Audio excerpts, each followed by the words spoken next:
안녕하세요. 오늘 우리는 아주 특별한 시간 여행을 떠나보려고 합니다. 무려 2500년 전의 지혜, 바로 논어를 통해서요. 이걸로 뭘 할 거냐면 한 사람의 진짜 모습, 그 본성을 꿰뚫어보는 법을 알아낼 겁니다.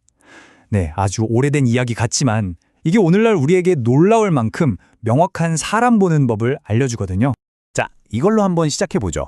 우리가 누군가를 처음 딱 만났을 때 뭘 보고 그 사람을 판단하게 될까요? 보통은 스펙이 빵빵한 이력서라든가 아니면 아주 멋지게 꾸며놓은 소셜미디어 프로필 혹은 굉장히 유창한 말솜씨 같은 것들이 먼저 눈에 들어오겠죠? 그런데 한번 생각해 보세요. 그런 겉으로 보이는 조건들이 정말 그 사람의 변치 않는 신뢰성이나 진짜 됨됨이를 보여줄 수 있을까요? 글쎄요. 사실 이건 정말 어려운 문제잖아요. 정말 놀랍게도 이 어려운 질문에 대한 해답의 실마리가 저 멀리 2500년 전 공자와 그의 제자 남용의 이야기 속에 숨어 있습니다. 과연 공자는 어떻게 그 답을 찾았을까요? 지금부터 그 이야기 속으로 함께 들어가 보시죠. 공자가 찾아낸 첫 번째 단서는요, 의외로 굉장히 작은 곳에서 시작됩니다. 바로 작은 습관의 힘이죠. 이게 뭐냐면 정말 사소해 보이는 그 반복적인 행동 속에 한 사람의 모든 것이 담겨 있다는 그런 통찰입니다.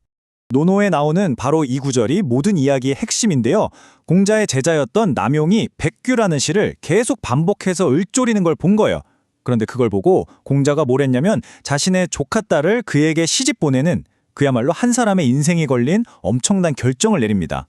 아니 그냥 시 몇 번 외우는 게 뭐라고 대체 이 단순한 행동에 어떤 의미가 있었던 걸까요?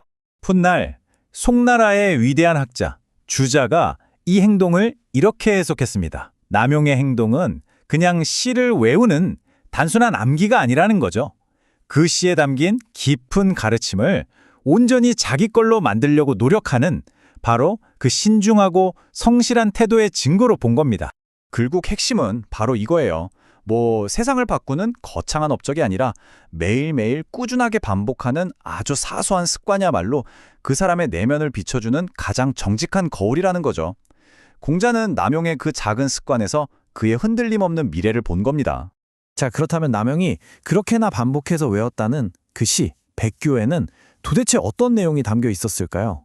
그 내용을 자세히 들여다보면요, 우리는 두 번째 아주 강력한 통찰을 얻게 됩니다. 바로 말의 무게에 대한 이야기입니다. 그 시의 핵심 구절은 이렇습니다. 먼저 첫 부분, 백규지점, 상감하여. 이게 무슨 뜻이냐면 아주 귀한 백옥에 생긴 흠집이나 티는 갈고 닦으면 없앨 수 있다는 뜻이죠.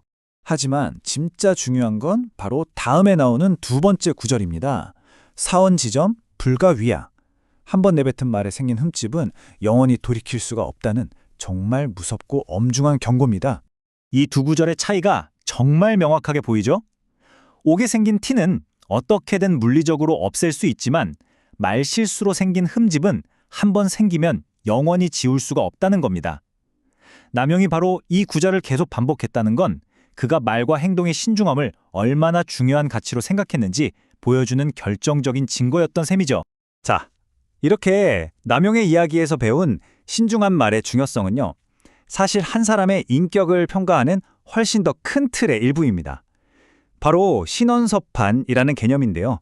이게 바로 옛사람들이 생각했던 완성형 인재의 네 가지 조건입니다. 신원서판이라는 건 원래 당나라 시대의 관리를 뽑을 때 쓰던 기준이었어요. 한 사람을 제대로 평가하기 위한 네 가지 핵심 기동, 바로 몸가짐, 언변, 글, 그리고 판단력을 의미합니다. 이 네 가지가 조화롭게 균형을 이룰 때 비로소 그 사람의 진정한 가치가 드러난다고 본 거죠. 다시 한번 정리해볼까요? 신원서판은 신뢰를 주는 태도인 몸가짐, 신중한 언변, 기록을 통해 핵심을 파악하는 능력인 글, 그리고 이 모든 걸 종합해서 내리는 올바른 판단력, 이 네 가지입니다. 자, 그럼 이 네 가지가 실제 상황에서 어떻게 드러나는지 가상의 인물인 제자 서연의 이야기를 통해서 하나씩 살펴보겠습니다. 첫 번째는 신, 즉 몸가짐입니다.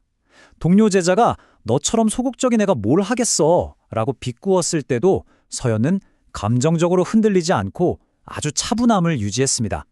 이렇게 경솔하게 나서지 않는 태도, 이게 바로 신뢰의 바탕이 된 거죠. 두 번째는 언변입니다. 서연은요, 화려한 말재주로 사람들을 현혹하는 대신 진실은 오직 논리와 증거로만 밝혀야 합니다. 라는 원칙을 지켰습니다. 이게 바로 남용이 그토록 중요하게 생각했던 신중한 말이고 진짜 설득력을 갖는 언변이죠. 세 번째는 서, 바로 글과 기록을 다루는 능력입니다. 억울한 사건을 해결해야 할 때 서연이 가장 먼저 한 일은 감정적으로 막 싸우는 게 아니었어요. 그는 관련된 모든 진술서와 기록들을 아주 꼼꼼하게 검토해서 그 안에서 모순점을 찾아냈습니다. 바로 이게 문서를 통해 핵심을 파악하는 능력입니다. 그리고 이 모든 것들이 네 번째, 즉 판단력으로 모입니다. 서연은 자신의 몸가짐으로 얻은 신뢰, 신중한 언변, 그리고 기록 분석을 통해 찾아낸 증거, 이 모든 걸 종합해서 마침내 올바른 판단을 내렸고 정의를 바로 세울 수 있었죠. 이게 바로 신원서판의 완성입니다. 지금까지 공자와 남용 그리고 서연의 이야기를 통해서 2500년 전의 지혜를 쭉 살펴봤는데요. 이제 이 질문에 우리 자신에게 던져볼 차례입니다. 당신의 삶을 증명해주는 당신만의 백규는 과연 무엇일까요? 공자가 남용에게서 발견했던 그 합격 시그널은 결국 거창한 게 아니었습니다.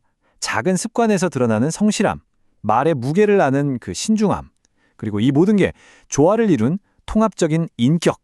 맞습니다. 결국 한 사람은요, 그가 매일 일상에서 무엇을 반복하는지로 증명되는 겁니다. 그래서 마지막으로 이 질문을 여러분께 한번 던져봅니다.